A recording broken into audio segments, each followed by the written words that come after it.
bunch of cut blocks every play and all that? Yeah, we've been preparing for it for Lord knows how long. You know, it's really difficult to defend, but we've been working on it. I think we'll be ready to play.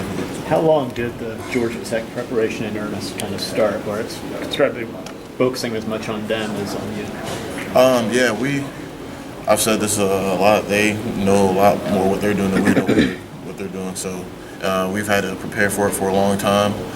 We're still preparing for it, and we'll be preparing for it until game time. So it gives us a slight advantage in that. You thought that they knew a lot more about you than you knew about them before this year? Yeah. Okay. Did you watch a lot of tape of Georgia Tech, and if so, were there particular games that you watched in trying to figure out their offense? Yeah, I've watched a lot of film on them. It's probably the most film I've watched on the team. And since I've been here, I watched the Clemson game, we watched the UNC game, Virginia Tech. A lot of teams do different things against Georgia Tech, so I'd like to see what all worked and what all didn't work against them. But I've watched a lot of film on them. They played 3 SEC teams last year. Did you watch film of those 3 SEC opponents they played? Yeah, I watched the Georgia, Kentucky, and Vanderbilt as well. And they played well against them, so we definitely can't take them lightly at all. Kendal, how does it hit you? Preparation for the cut block. What things have you practiced? What things have you emphasized in terms of getting ready for that? Well, Coach Jones has spent a lot of time with the defense this whole camp, just trying to get us prepared for all the cut blocking they do. Like I said, it's hard to defend for it, but we got to be ready for it. And he's been pressing that on us, getting the scout team guys to cut us, giving out rewards for cut blocks during practice and stuff like that. So, like I said, we're getting ready for it, and we will be ready for it. Does he stress things with you guys how to handle it? Are there certain things that you see on film that are more effective than others in terms of dealing with it? Right. That's why I watched all the film I've been watching, because some teams did a good job, defending the cut blocks. Some teams didn't do so good of a job defending the cut blocks. So. We've been trying different things and different techniques to defend those cut blocks and stuff like that, and I feel like they've been working. So. Who's kind of challenged you guys on the scout team as simulating the quarterback and what Tech likes to do there?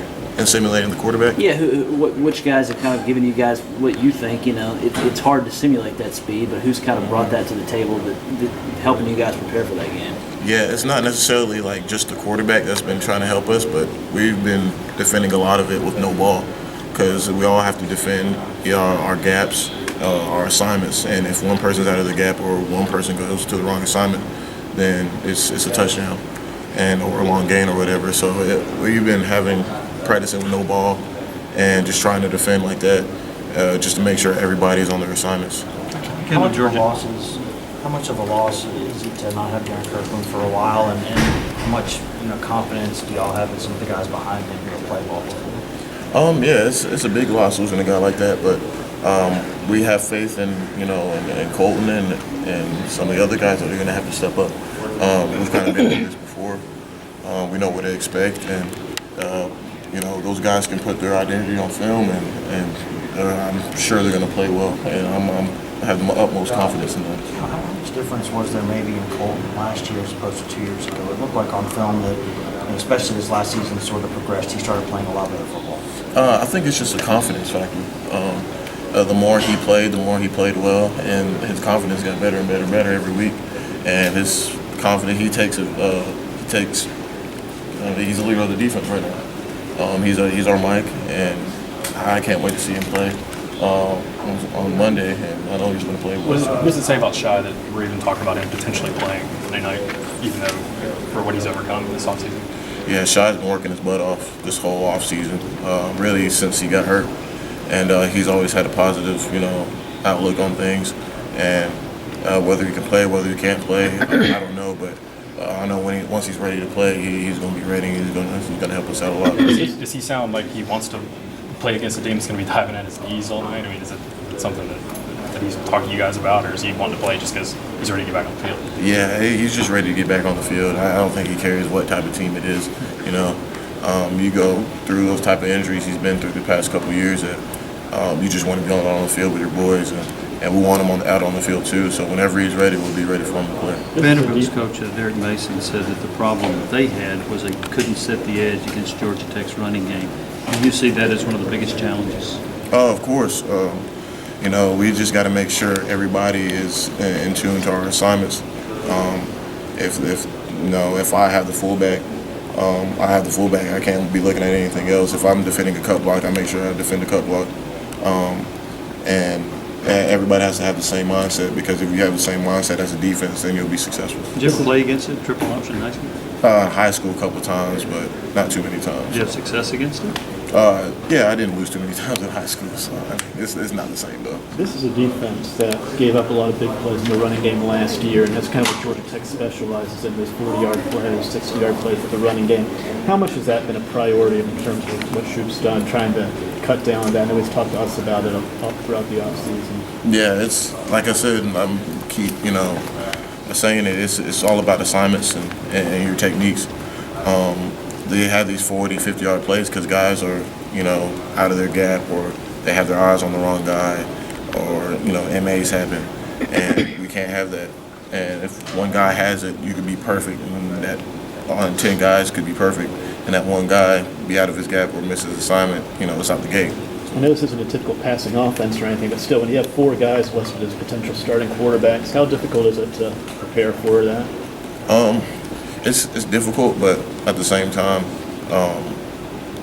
we know those guys can, bring different things to the table, and we just practice that, throughout, camp, throughout, spring, throughout the summer, and we're ready for whoever's going to be under the quarterback. So.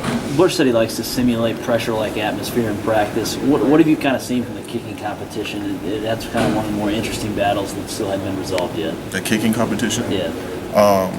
I don't know much about the kicking competition. Well, he says he likes to simulate it in practice. So do they line those 2 guys up in front of the whole team at all and simulate kicks that way? Or? Yeah, I see him. He'll count down real fast, 10, 9, 8, 7, 6, 5, and the person has to. It's like any other position. You just got to do your job, and whoever kicks, I don't know who's going to be. He's just going to have to do their job. So. Kendal, the offensive line has seemed to kind of deal with a lot of guys kind of bouncing in and out of the lineup during camp. Has that wavered your confidence in what they can do at all? Oh, not at all.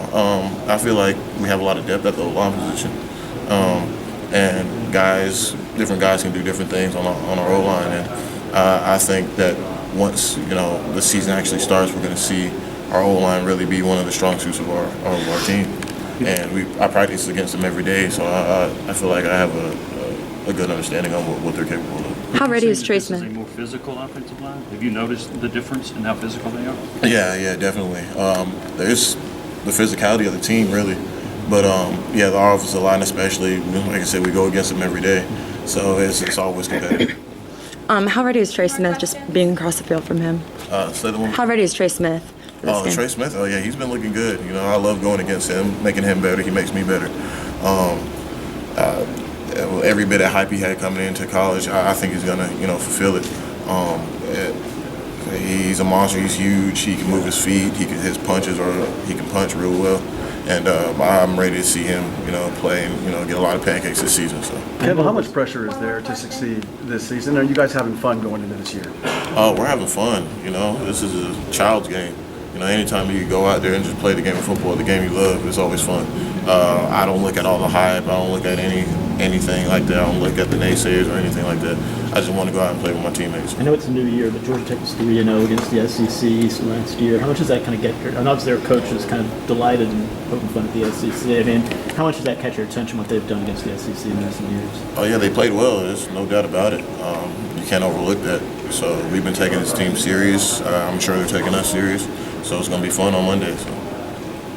Thanks, guys.